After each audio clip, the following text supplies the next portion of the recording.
This podcast is a quest for well-being, a quest for a meaningful life through the exploration of fundamental truth. Enlightening ideas, insights on physical, mental, and spiritual health. The inspiration is love. The aspiration is to awaken new ways of thinking that can lead us to a new way of being well. Welcome to Body, Mind, and Soul Healing Conversations.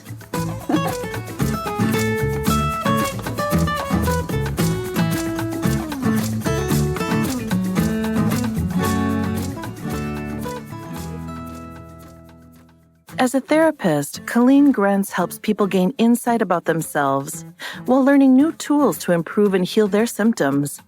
She also practices what she preaches to her clients and inspires other mental health practitioners to understand the importance of living the values and doing the work they ask of their clients. This applies to every area of life.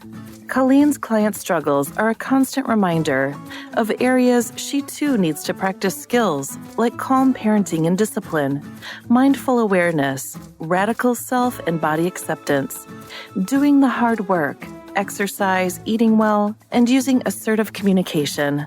Colleen often challenges her clients' thinking and beliefs and has been practicing challenging her own limited thinking and beliefs, which helps her understand how hard what she is asking of them really is. Valeria interviews Colleen Grenz. She is a licensed professional clinical counselor, LPCC, in Jamestown, North Dakota. She is originally from Portland, Oregon, and ended up in North Dakota after a multi-state and overseas journey that also saw her evolve from a career as a botanist to her present career as a therapist. She graduated from the University of Jamestown in 2019 with a Master of Science in Clinical Counseling. She counseled clients at James River Correctional Center, South Central Human Service Center's Crisis Team, and Prairie Recovery Center before fulfilling a lifelong dream of opening a private practice in 2021. Her modality is grounded in cognitive behavioral therapy while integrating a trauma lens, mindfulness, and existential spiritual concepts. She is passionate about creating a safe space for clients who may feel on the margins of society. She loves time with her family and friends, cats, nature, reading and jogging slowly for a long time.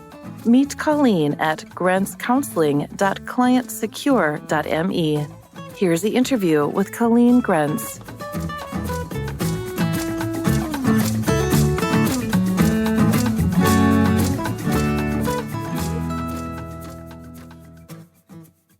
In your own words, who is Colleen Grenz? Yeah. Thanks, Blair. Thanks for having me here. So I guess first, primarily, I'm an embodied soul, right? I get to be here. It's wonderful to be existing in this dimension. And beyond that, though, I can say I am what my roles are, right? I'm a mom. I'm a healer, therapist. I'm a wife, friend. And that's, my immediate realm. I have family more distant, but I'm still a sister and a daughter, an aunt. So, yeah. Yes. And it's fascinating to see that to be a human is not only one thing, right, Colleen? We cannot attach to one role or one aspect of being human. And that's one of the questions that I not too often ask. I have been asking lately for some reason. I'll ask you, what's some fundamental truth about human beings have you uncovered personally and as a mental health professional? Oh, that's great. That's a big one, isn't it? Yeah. A fundamental truth. That we all struggle.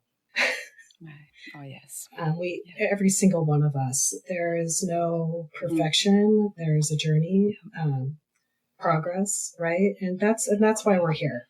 We're here to to muck our way through this dimension to the best of our ability, hopefully grow in that journey. And then I do believe in reincarnation. So then I believe we get another opportunity down the road to tackle some of the issues that maybe we didn't get resolved.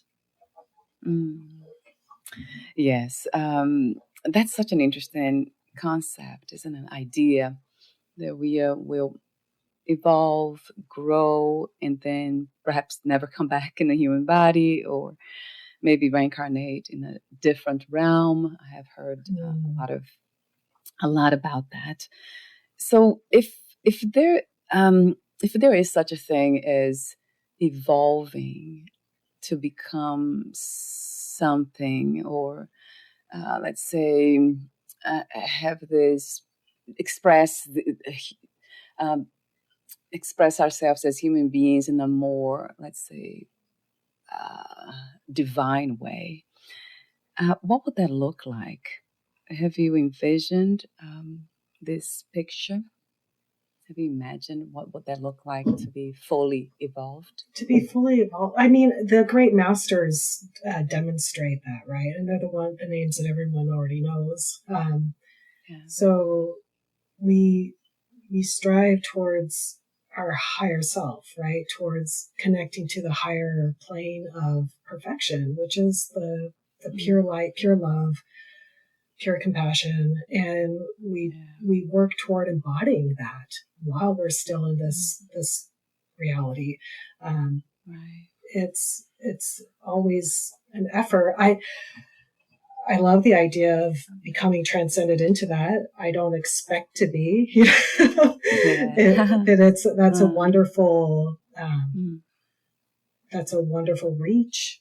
I certainly admire and look up to the wisdom teachers. Yeah, me too. See, I heard something interesting. I'm a student of Advaita Vedanta, and I heard they say that enlightenment would be seeing God in everything. Everything is a manifestation of God. God in the sense of the unconditioned presence, the unconditioned pure consciousness. So that's one way. And the other way, they said the only way we can actually know if somebody is enlightened in this way, it would be how they address, how they deal with challenges. When something happens, somebody dies around them, a loved one, or when they are about to die themselves, lose the body. Oh, that's the only way to know. Really, there's no other way that anyone else would know if somebody's enlightened. By the way how gracefully they let go. Yes. Without fight. Yes, without the resistance to what's happening, right? That there's an acceptance of what is. Yes, no fear. Yes. So that's I don't know, Colleen, but there's something about it that resonates true to me. Like, wait a minute, that's really true. If I can practice that, then who knows? Maybe one day we'll become effortless. We'll just well, it is a practice, like so many things, right? The practice of letting go and accepting. You know, the idea of radical acceptance, right? Of people, of situations, of things. It's a simple concept that, like most of the simple concepts I talk with my clients about, it's actually very, very difficult. Yes, that's one of the practice, right? Because the topic today is actually about practicing what we preach, therapists, the importance of living the values and doing the work as we ask of our clients. You wrote. So in one of the practices that you said this applies to every area. This applies to every area of our lives, and my clients' struggles are a constant reminder of areas I too need to practice these skills. And then one of them is exactly this one: radical self-embodied acceptance. Yes. We're talking about acceptance, interestingly. Yeah. Yeah. So it seems like getting into this expression of divine the divine self or becoming more spiritual has a lot to do with knowing the mind, kind of, some people say controlling the mind, and for some reason the word control doesn't really, it's a word that I don't often use. Maybe we can use a different one for that. Train the mind. Training is good, yeah. Yeah, training. So they talk a lot about training the mind. I know with therapists in psychology and in the spiritual realm. So the mind, and I wonder why some of us have so much difficulties, with that. I'm around a lot of people, my family members, and they are not even aware of some of the habits that they have that's hurting them. Yeah, they lack the insight. Right. And I wonder how is that possible to keep hurting oneself without being aware of it? Oh, well, because they're blind, right? So if you think of, the classic example is the horse with the blinders on, right? They can only see what's in front of them. Right. So we have to do that for ourselves. And sometimes the way that occurs is through very challenging experiences. And sometimes it's through in our relationships with others. But we have to remove the obstructions, right, from our vision, from being able to look inward and seeing what's true and real about who we are, about how that affects other people. And it's easier not to do that. Yeah. Just keep doing what we do. Yeah. It's so much easier, right? Yeah. It doesn't take any effort. Right. And you mentioned that the second topic is about, I love what you say about changing our perspective. The way you say it too is very interesting. Here, you mentioned where you live now, and what did you say? I also appreciate other perspectives. So it's very important that we change the way we see life. Oh yeah, you mentioned belief systems. Yeah, you did say that. So challenging our beliefs, let me say the way we think in our belief systems. That's very important. Not an easy thing to do, and maybe that's why. No, and the things that help, like I said, we can go through some challenge in our life, right? Some event, something that may occur that rocks what we believe to be true about life. That can happen. And travel can do that for people, right? Getting outside your bubble, going to different places, going to different countries, right? Different cultures. Yeah. That's a big one, Colleen, traveling. And I see that, my husband never really traveled anywhere. And although he's from New York, so it's sometimes people from New York, they don't need to travel too far, right? Right. To meet. That's a pretty good melting pot. Yes. So he was lucky with that. But I still see he's very naive, and he doesn't know much about Brazil and Brazilians and Latins, like Spanish. And a lot of Americans, even he didn't know the difference. Do you speak Spanish as well? When he met me, I'm like, no. Whoops. It's similar. Just kind of different. Just a little. Yes. Yeah, it's a little different, right? Brazil is such a huge country. Actually, even there, we have different regions, different cultures within the country. So it's all made the same. That's a powerful topic, concept to explore and investigate. There's the possibility of changing our belief systems, of becoming more open to how other people, not just other people, but the environment too, nature itself, how it operates and what it does. That's very different from our human life. So, where I was going with that, that's not an easy thing to do. And I guess, like in my case, what's very challenging is to accept, easily, let's say, accept violence, some religious belief systems that lead some people to commit crimes and do some horrible things. Yeah, that I don't understand. I don't want to accept that, but I think I must understand. Yeah, and I'm not sure if so I think we have to be a little bit careful. I'm not sure that it's a a particular religion that's endorsing violence so much as an interpretation by a few people within a faith, right? Because any of the great faiths have certainly enacted violence against others. So, that's a good point, Colleen.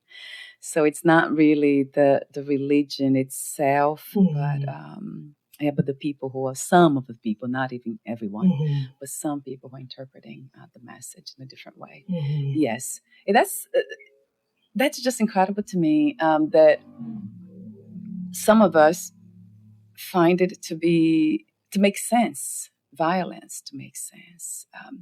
That's another thing in spirituality. That's another way to know that we are on the right path, spiritual path, living a spiritual life, is when we come from that understanding, nonviolent action, nonviolent speaking. So that's something that that's my favorite practice. Yeah, just coming from that place of nonviolence. And even when it comes to this understanding violence, some people are very violent. It makes me sad, and I think that another thing that happens is when I become upset is a feeling of injustice, I guess, when it's done to innocent people like children, animals. Yeah, it does. And, it's not fair, right? There's that sense of this is not fair to them. Yeah, it feels that way. But even then, even Dante, they explain that because we don't know everything, we're very limited with our minds and the way we perceive reality, that there might be a product of karma, perhaps. Those innocent people, that apparently they're innocent as children, they might have done some horrible things in different lives. So those people are hurting them today. So that's how they explain. And I don't find that to be too kind. That explanation. I struggle with that too, that concept. It's hard. Either way, our soul is learning and experiencing difficulties that if we survive them in this life, then hopefully we can grow past that. And then if we don't survive it, then hopefully in the next life we have a better life, right? That we don't have to experience that same hard, whatever tragedy that occurred. But as far as like violence, I mean, at times it can be appropriate. Using aggressive in an appropriate manner is sometimes, I think it's okay. And an example would be, say, I'm a jogger, so if I were to be, attacked by a stranger, I would fight. Yeah. And that's aggression. Right. That is violence. I would fight hard, right? My desire would be to survive, and I would fight for that. So yeah, self-defense, and maybe even beyond that, one of the things that I heard from Vedanta that's beautiful is that life loves life. So we'll always kind of try to preserve itself in every way. We'll try to do that. So that's quite natural, what you said. Yes. So everything is, it seems like it's a matter of perspective. I see being able to expand our minds enough to see the possibilities and play with them and not be stuck with a few of them only. I love that idea that as a concept, and that's one of the things that I'm always practicing too. Easy said than done, but right, shifting the perspective. Yes. So let me go back to fundamentals here with you. Sure. What inspired you to become a therapist, Colleen, after a career as a botanist, forestry? I love that word, forestry technician across the Pacific Northwest. I'm reading this from your bio. Yeah. So when I was a child, like quite young, maybe 5 or 6 or something, I went to a psychologist for the first time myself. My mom brought me because I was having terrible, terrible nightmares. And I just so vividly remember the experience of this person trying to get out of me what those dreams were. And the feeling I had of just honestly terror of, not being able to put words to the images that I had, because to me they were real. And if I spoke them, it made them more real. And unfortunately, that professional took my inability to communicate my dreams as evidence that they were night terrors and that, well, she doesn't remember them. And I remember even at that age being like, no, you have it wrong. This is not correct. Yeah. And that was just kind of my first experience of like a quote professional, right? In this realm of helper healing position. And so I kind of paid more attention as a kid to what is a psychologist? What are art counselors and therapists? And then along with just being who I am, it resonated with me. I was like, that's pretty cool. People get to do that. They get to just listen and help others. That's amazing. Yeah. So I knew that as a kid, I figured, well, it'd be cool to be a therapist someday when I'm older, because I couldn't imagine being a guide for people without having lived experience. Mm-hmm. Yeah. Yes. And so, what experiences kind of established you into this, into becoming a therapist? And another question is, what is to be a therapist for you these days? What would be the definition of that? So, yeah, there's two different things. So I view myself, I think I mentioned, like as a guide, a light bringer, a healer. And so hopefully that's what I help provide for my clients. I want them to leave a session or multiple sessions feeling like that their perspective about themselves has shifted, and hopefully that they are gaining or have gained some additional insight into their lives. Yes. Yeah. So I needed my early career. I went into science. It's not my strength. Honestly, all the science courses in college were really, really hard for me. Not the plant identifying ones, not those, because I love nature. Nature is my church. So I loved what I learned about the environment, nature, plants, and forests. And to me, I needed healing, and I found that healing a lot working in nature. So for over a decade, that's what I did. I used to joke that I didn't like people, which was absolutely not true, but it was that I had felt harmed, by people. I had some trust issues. Oh yeah, me too. Yeah. I have to say. Yeah. We spoke off record. Yeah. So I needed nature healing, right? I needed to forest bathe for years. And then I met he's my second husband. I had a first marriage that failed. That was a very traumatic experience. We met and got together with my current husband. It's been almost 18 years of marriage. So, and he was beginning, he had already committed to a PhD program in Idaho. I was living in Portland, and I agreed to move to Idaho and kind of follow his journey. And so it just became, he and I got married. We started a family. I did some other things that were not forestry or field work. And we had to travel. We did travel, but we moved a few times, major moves for different postdoc positions. And so it was really quite enough for me just to be a mom, manage the moves, manage the household. And when he got his current permanent government position here in North Dakota, I also was in a position where the youngest was about to enter his second preschool year, or I guess he's going to enter kindergarten. And that was kind of my time. It's like, okay, well, what am I going to do?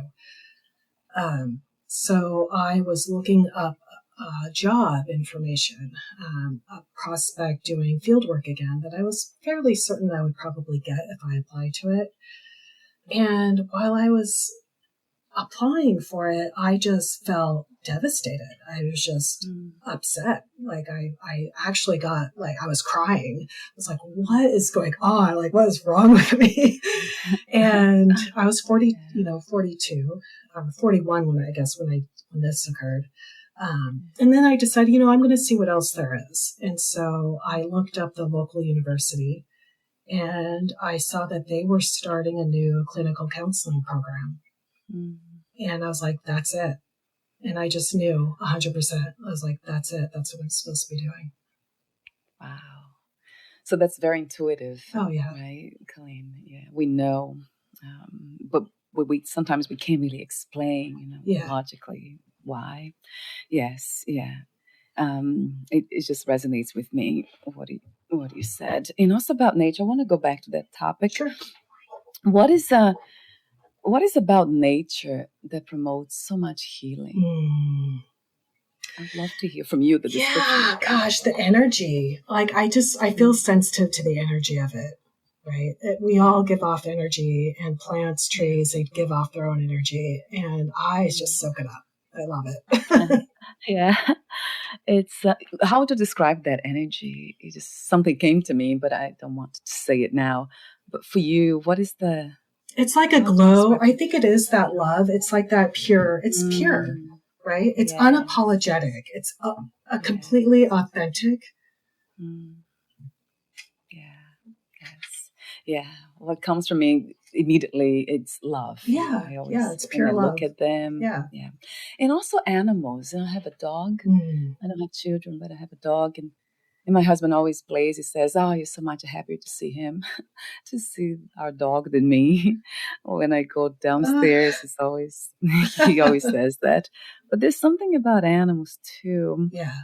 I don't know. But I always go back to that practice of seeing God everywhere. So if I can see that innocence, that love, regardless of what it looks like. Right. There's a pureness there. And we have pets as well. And yes, they're little angels. Absolutely. Yeah. Yes. Oh, yeah. Children, right? That's another. So another question I just made some notes here. You talk your story and your journey, how you got here. Nightmares. I used to have them too, and then I worked.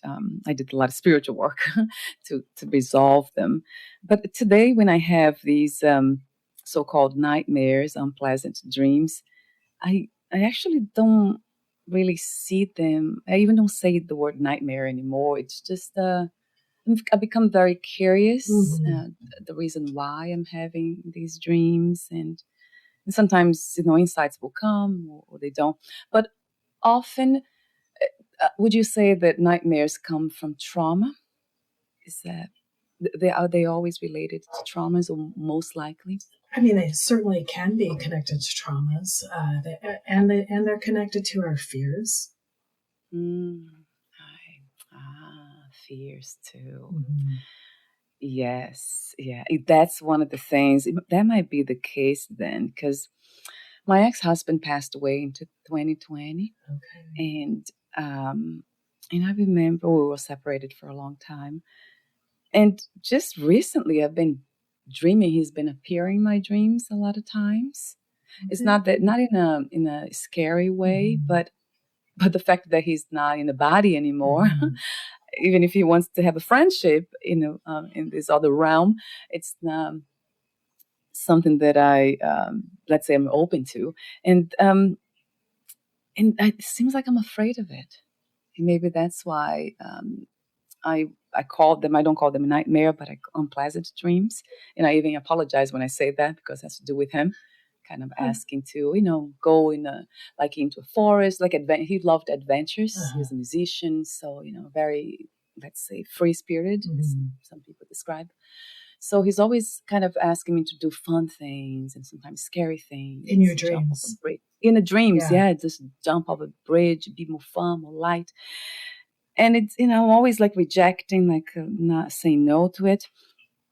So, gosh, I don't know why I'm talking about this here now. No. It's not a therapy session. So it's okay. Anyways, So that might be related to trauma, right, Colleen? I'm just thinking here, maybe I don't know. was traumatized by him. Maybe, I don't know, without maybe more information, but, it's possible with dreams too. It's an invitation to explore what that feeling is. What is that feeling of discomfort? Is it uncomfortable letting go? Is it uncomfortable taking a risk? Are you playing it safe? I don't know that all dreams of people who have passed are necessarily just symbolic, also, is there a reason he's showing up? I don't know. In my belief system, I believe people can visit us in our dreams. And sometimes there's an important message there. Yes.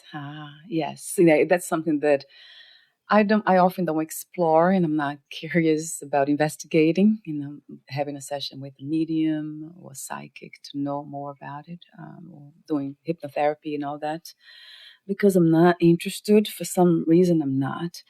But yes, of course, that I acknowledge a truth behind it, that we never really die. The body does, but residues of mental content will stay and move on. We stay in without disembodied per se. So yes, I don't discard that idea that he's just visiting for a reason. So I don't know. I hope to become more curious these days and maybe kind of have a mediumship session to find out more. Sounds like that would take courage for you. Yes, right.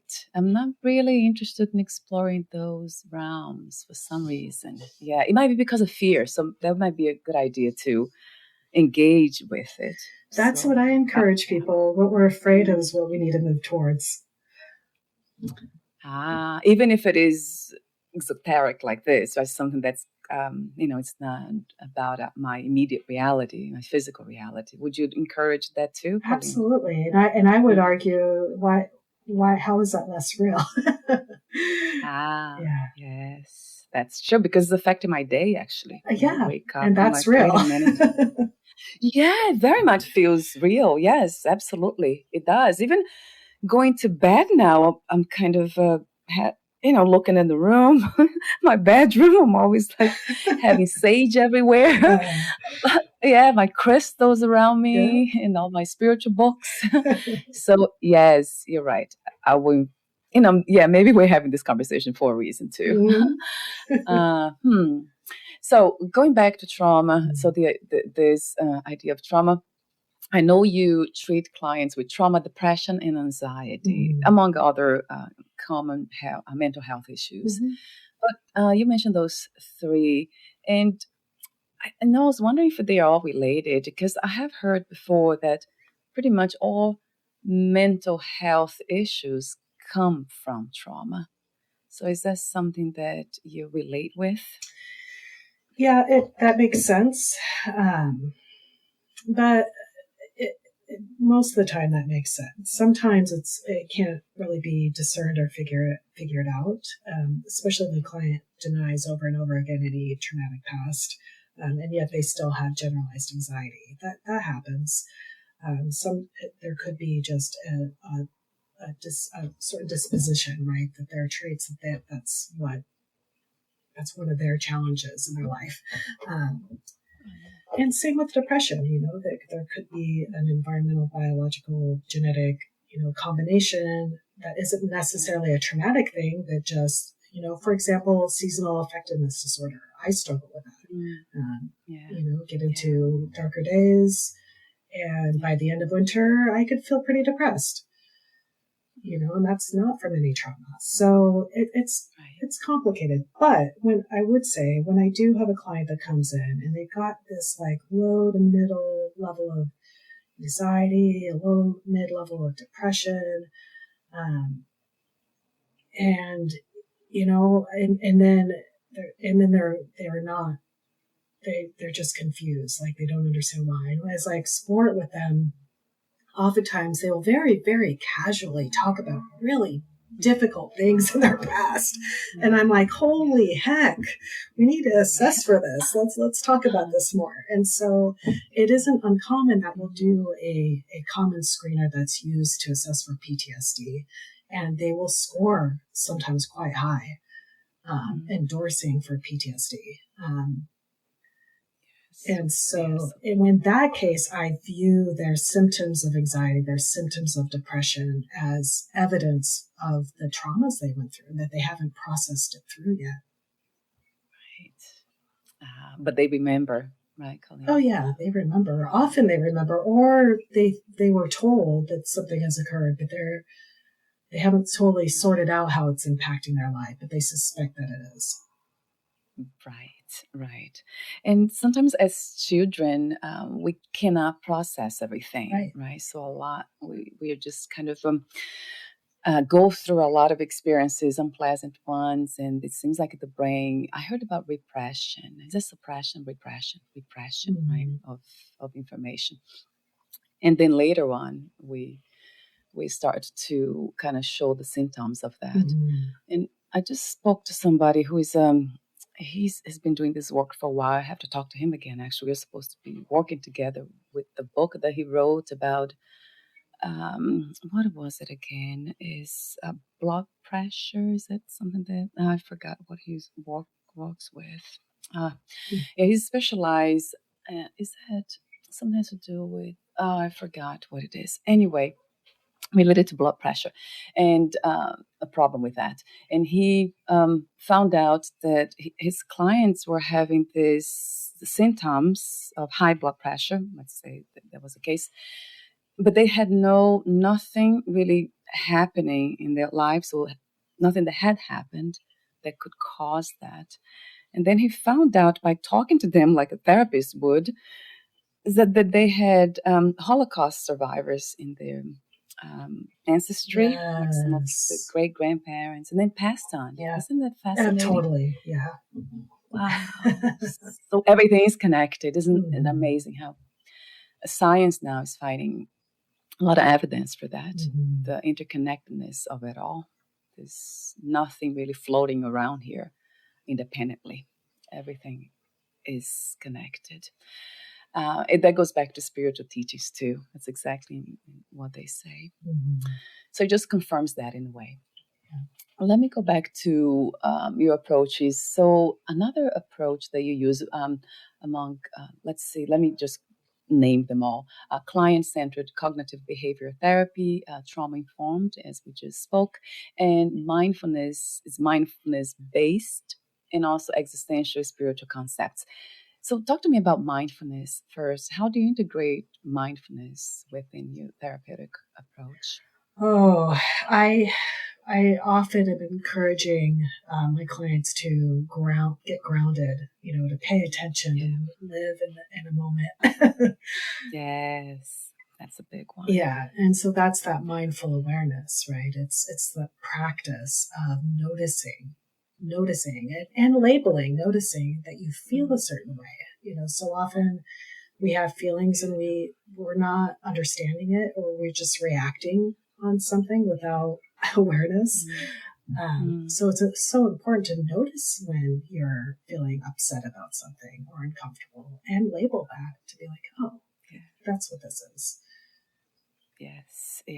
Yeah, wow. That's a big one. I have to say that again. And I heard something about trauma, that trauma is the inability of being in the present. Something like that, paraphrasing who said that. The inability to be present, to be in the present. That's what I heard as a definition for trauma.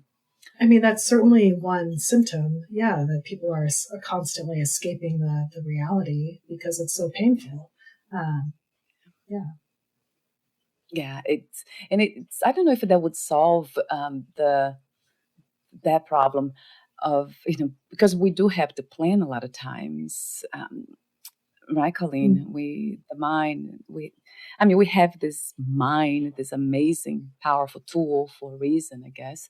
So I try not to be too caught up with one thing, because that's leads almost like to obsession. I noticed if I keep like, let's say, saying to myself that I have to be in the moment, I have to be present, and it's almost like a mantra. And I see that more often than not, it becomes an obsession for the mind, and then it doesn't really work. It loses its purpose, even that practice. Well, but what that kind of is sounding like is almost like there's a right way to do it, right? Like which is a trap of the mind, right? That I there's a perfect way that I got to keep doing this. But really, the practice is there is no perfect, right? It's always a practice. It's always a messy thing. Yes, that's a beautiful message and an insightful one for a lot of us who caught up with this perfectionism, trying so hard, right, to be in a certain way, to fit in. And that's something else that you talk about. I love, again, the topic of the practice of radical self and body acceptance. Yes. That really resonated with me when I saw it. Oh, I'll go back to that in a moment. Okay. But I would like to, do you want to make it? I'm sorry. No, it seems like I interrupted. Okay. So I mentioned within your approach, you also, you talked about, you mentioned existential spiritual concepts. And the question, I just made a note, you have to ask her that. What would be an example of that, of an existential spiritual concept? Okay.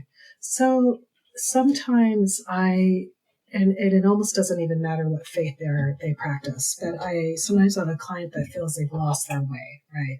Often, or their purpose. And so really we get down to that fundamental question, why are you here on this planet? What is your purpose? We need a sense of that I matter, that what I do matters, that it's important. Otherwise, people become they get such in a deep depression. They're like, I'm going to kill myself because I don't matter, that I have no purpose or reason to exist.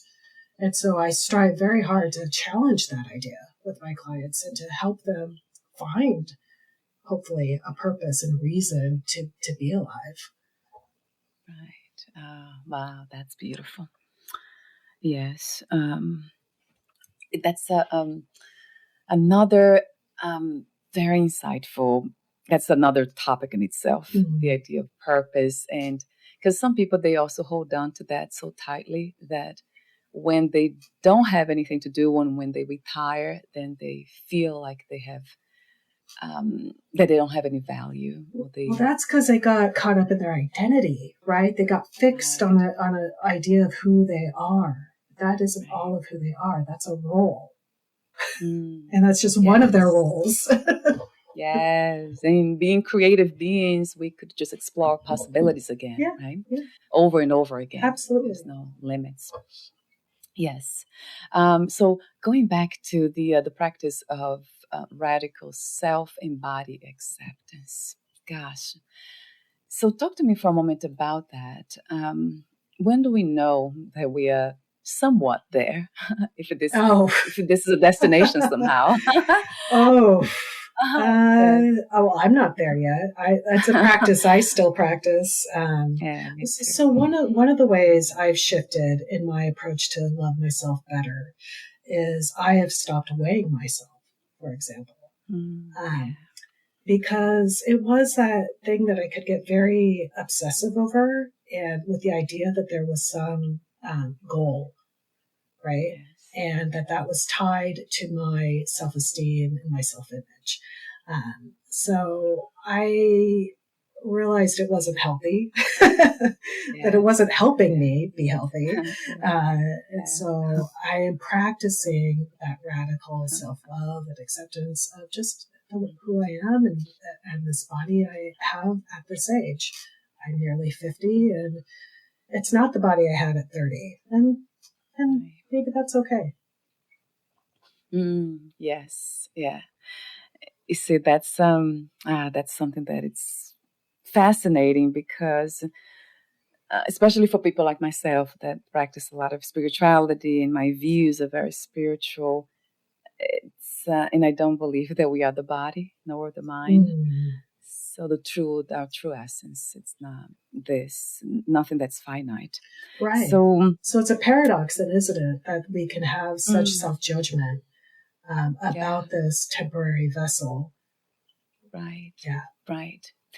Which in a way like gives us this glimpse into perhaps caring in a sense of if we have why not care for something that we been gifted with. Absolutely. Somebody gives you a beautiful car, wouldn't you take care of it? Yeah. I don't drive, but like in your case, yeah. Right, keep it clean, right? Polish, yes. Looking good. Yeah, and we ought to care for this body. Absolutely, it's a gift. And so that is the shift of focus for me too. And as part of self-love is how does my body feel?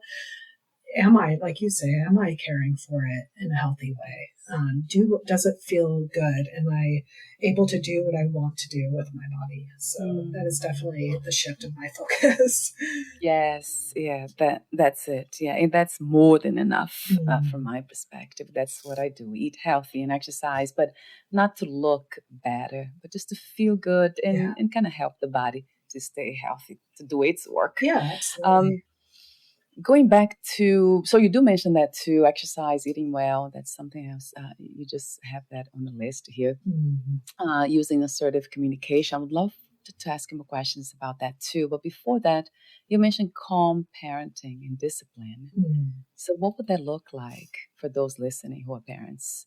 I'm not a parent, but of course I have a dog and a husband, so I might as well. Take the advice here. So to me, calm parenting is being able to regulate myself appropriately. And I haven't always successfully done that. So, I didn't have a great example always set for me. And I certainly learned maladaptive ways of parenting, right, from that.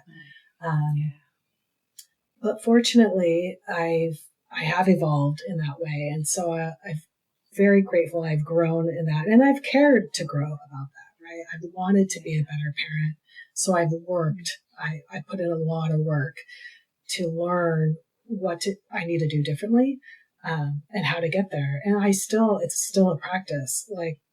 And really emotional regulation is key. Yes, that's a big one too. Yeah, emotional regulation, which goes back to the practice of mindfulness, right, Colleen? Yeah. Being aware of feelings, emotions in the moment. Yeah, being aware that I could feel the frustration beginning. So instead of waiting till it becomes really critical, being able to say I need a break, and I've taken mommy timeouts, right? I've been like, I need a timeout. Like, you all do your thing. I'm going to go take a break. Yes. Did you always want it to be a mother? It was something that you always wished to be one day? Yeah. In spite of some of the challenges growing up, I still wanted that. Yeah. But it's appropriate. I'm glad that I was an older mom. So, I think 33 and 36 when I had my boys. Oh, wow. So that's in a way a better time because of maturity. For me, that's what needed to happen. Yeah, it's not for everyone, right? Yeah. For some people, yes. And the other interesting practice here is using assertive communication. What would that look like? That's for also as a parent? Everyone, in your partnership and in friendships, with family, with your kids, with your pets. So assertive communication it's direct, it's calm, it's respectful of yourself and the other person. But it's also very clear, right? It says, here's what I observe, notice. This is what I think or feel about that thing I'm observing, and this is what I would like to see different. Yes. Yeah. Oh, I love that. Yes. And what would be a healthy response to that kind of communication from the other person? Well, what's helpful about assertive communication is it's not pointing the finger, right? It's not saying, it doesn't start out with you, blah, blah, blah, blah. It's saying, I notice this thing, and maybe it's a frustrating thing. That's a frequent occurrence with teams, right? Like, Yeah. and I don't always use this, but when you can do it well, it's very effective, right? It's saying, I notice this is not getting done. It's frustrating, and I would really appreciate if you could do this. And generally, the response from the other person is to hear it more easily. They're not going to like it every time. They may not like hearing that they need to do something different, but they're going to hear it, right? And it gives them an opportunity to say, maybe explain why they've been struggling with that thing, right? And maybe that helps me have more compassion for the situation. Right. That leads to understanding. Yeah. That would be beautiful. Yes. Oh, I love that. That idea. I mean, sometimes I forget that, to communicate that way. And I say you. Oh, yeah. Oh, you did this. That's why it's a practice. Right. Yes, right here in front of me in black at the practice skills. Yes. I had another question about communication.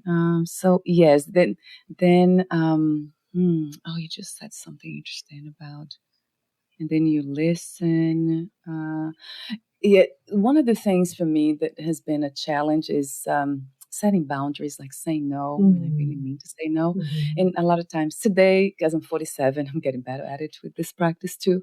But it's still a challenge not to feel guilty after saying no.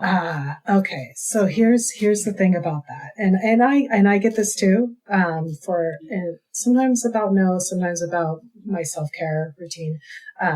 So guilty says you did something wrong, and so the question to ask yourself is, am I doing something wrong right now? Right. And if the answer is no, goodbye guilt. Right? You could just say, okay, just goodbye. I don't need to feel guilty in this case then, right? Yes. Oh, I love that. I love that question. So am I doing something that's not appropriate? Yeah. That's not good. Am I doing something wrong? Am I hurting that person? Yeah. And maybe in the sense that people often don't like to hear no. Yeah, right. But can I live with their discomfort? Yeah. It's okay that they're uncomfortable. Yes. But that's not something that I should take as mine. It's not my feeling. No, that's theirs. That's theirs. Their discomfort comes from the way they think about the situation. They could think differently, right? Yeah. Yes. Yeah. That makes so much sense. And the feeling of guilt. So that is, is that stemming from trauma? Because something that I always felt like I had to do something for my parents. They were so demanding. And you were guilted. That's coming. Yeah. So you were trained to feel that way in an inappropriate manner, right? Yeah. Yes. Yeah. It's a training. Yeah. So you have to untrain yourself. Amazing. Like, how does it ever go away? Really, Colleen? I don't. I feel like I get quicker at catching it. Yeah, it's more like that than completely kind of eliminating, right? Like, it seems like it's not. I have asked that question before to so many therapists here. Can we completely eliminate the symptom of a trauma? The trigger, let's say, for being triggered. And some people say yes, using some tools. And I remember, I think there's one that they keep saying is NPL. I don't know. You probably have heard about something. Neurolingual processing or something. Yeah, neurolinguistic. I don't know what that is, but I've heard of. Yeah, but you heard, right. I heard about, and that's interesting. Every time I talk to somebody and they mention this technique, they say that I have forgotten everything. Some of these people, they have been through, some really, really severe, complex trauma, and they are not triggered at all. They said they can talk about it at ease and be even in touch with people who have done those things to them. So I'm wondering what happened there. Actually, that's something that I need to investigate more, because I have interviewed some people who said that. They claim to have forgotten everything. Well, completely. Have they? Well, yeah. And what I would ask is, have they forgotten, or have they healed through it? Right? They process it to the point that even though there's an awareness of what had occurred, they no longer have those reactions to it. The brain is very plastic, and so we can rewrite trauma, right? We can overwrite it. Right. But I don't know that, and I think that with that rewriting, I can imagine, I guess, that memory can fade. It becomes less prominent because it doesn't need our attention anymore. Yes, yes, yes. Yes, that's what it felt like. But because I'm very intuitive, even when I talk to people here, so what I felt from them, specific people who mentioned that they even throughout the conversation here, I was not really connecting with them. We're not connecting, having this deep connection. It was somehow disconnected, in the sense of they are not really. They are not engaging with their feelings, and so that's a risk, and on a lot of things, right? So what is the phrase? When people use spirituality in a way to avoid facing difficulty. Bypass. Yes, so there can be a psychological way of doing that too. Right. And I got that feeling intuitive because I talked to probably like 4 or 5 of them, and they said the same thing, same technique, and they all felt the same way. It's really interesting though, because I mean, I've had a bit of trauma, and I am grateful for those experiences now. Like, I don't feel a need to lose the memory of that. I find it really helpful in my practice of empathizing with other people. Right. Yes. Yes. So that might be the reason why so many therapists like yourself do not engage with or don't even know about it. This neurolinguistic, I think, something. This method that could really erase the memory or replace it somehow. It might not be the healthiest way to heal trauma. I don't know, but there's something about it that I have to investigate more. But thank you for being open to it, to have this brief conversation about that. So yes, and I have heard about that too. When we try to, let's say, not to feel pain, we are also eliminating the possibility to feel joy. Oh, for sure. So, right, if we're avoiding pain all the time. So yeah, that it resonates true to me. So we're almost at the end. Gosh, Colleen, I could talk to you forever. I have like all my notes here, so many of them.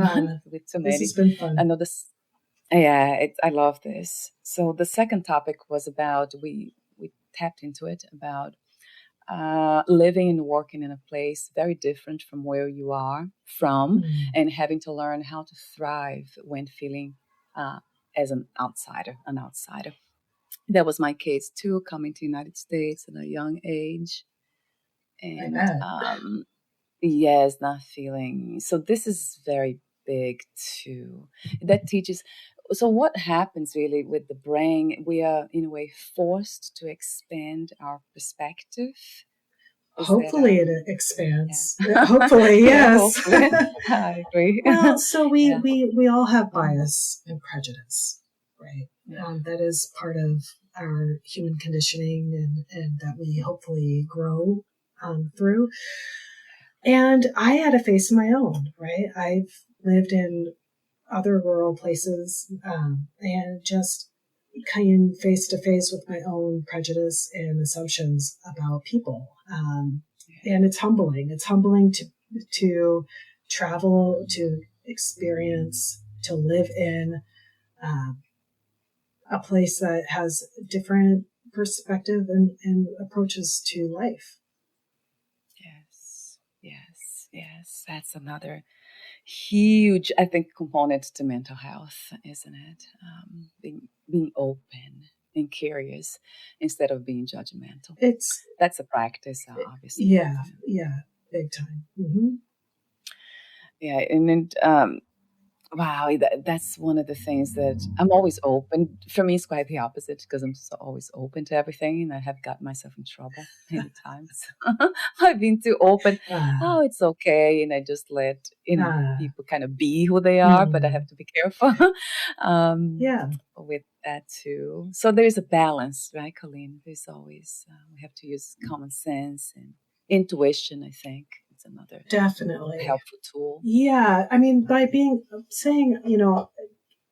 open to experiencing a different culture or another perspective doesn't mean you agree with it. Yes, see? Yeah, yes, yeah. That has been my it perhaps also by being because I grew up as was in a way conditioned to be a people's pleaser, Yeah. always say You yes probably to had to everything, for smile. survival. Yes, right. As a child, I had to, and as a young teenager. Yeah, but we Yes, can't make everyone happy, right? And if you, yeah. if you are coming in with having an accent, maybe appearing in a different way, it's going to draw reactions. And some of those responses to that, I imagine, and tell me if I'm wrong, but may have been critical, right? Oh, yes. Yeah, that you are just who you are, right? You can't take away your accent to please someone, right? That would be very difficult to do. Or look different, right. Skin color, hair. How can you imagine? And this is something that's amazes me because we see that in nature, and it's wonderful to teach children that. Just look at nature, how diverse it is, how different everything is. Oh, the yeah. trees, the flowers, nothing's really the same. No, and it's more interesting when it's not the same. Right. You see, I think if we can start early, Colleen, teaching children early on how to perceive their sea life in this way, like, okay, nature, perhaps start with nature, and then they will be able to see humans the same way. Oh, wait a minute, we are not different from nature. We are nature ourselves. So look, all these people, how different they are. Yeah. They'll be amazing. That's the first thing. But I don't know about the accent thing. Thinking about accents, I know my accent's still here. But one of the things that I really tried very hard was to be clear. So it wouldn't be a problem in communication, so people could understand me. Even though I have an accent, they would not push me away because that could happen, right? If somebody can't understand you, then they might look aloof. It becomes a barrier to connecting. Yes. Yeah. Yes. Yeah. So that's something that we need to take responsibility for. Right? So we're almost at the end. It has been wonderful to talk to you. Well, thank you so much for being open, for being you. Having me on. It's been a lot of fun. It's beautiful. So I have the ending questions for you, Colleen, here. But before I ask you this ending question, I want to mention your website. So anyone interested in to know more about you and your services, go to glenzcounseling.clientsecure.me. And the link will be clickable on the podcast notes, so it's much easier. So that, and before I ask you my ending question, is there anything that you left unsaid that you'd like to mention at this very end of our conversation?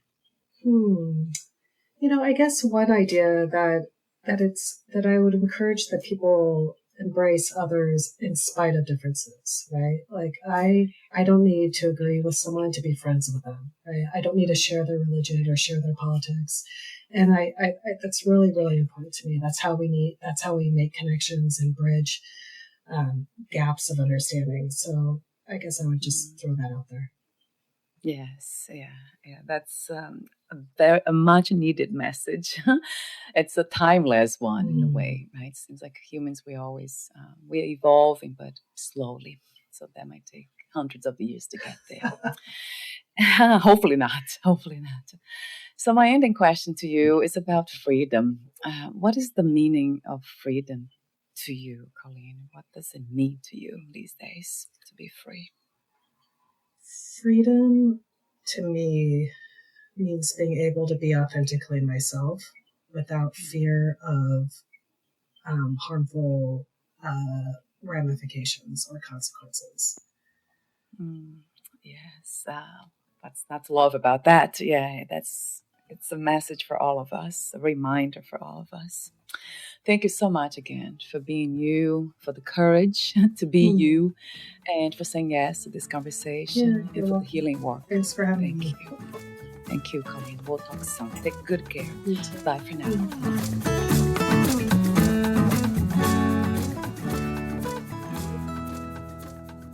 Thank you for listening. To learn more about Colleen Grenz and her work, please visit grenzcounseling.clientsecure.me.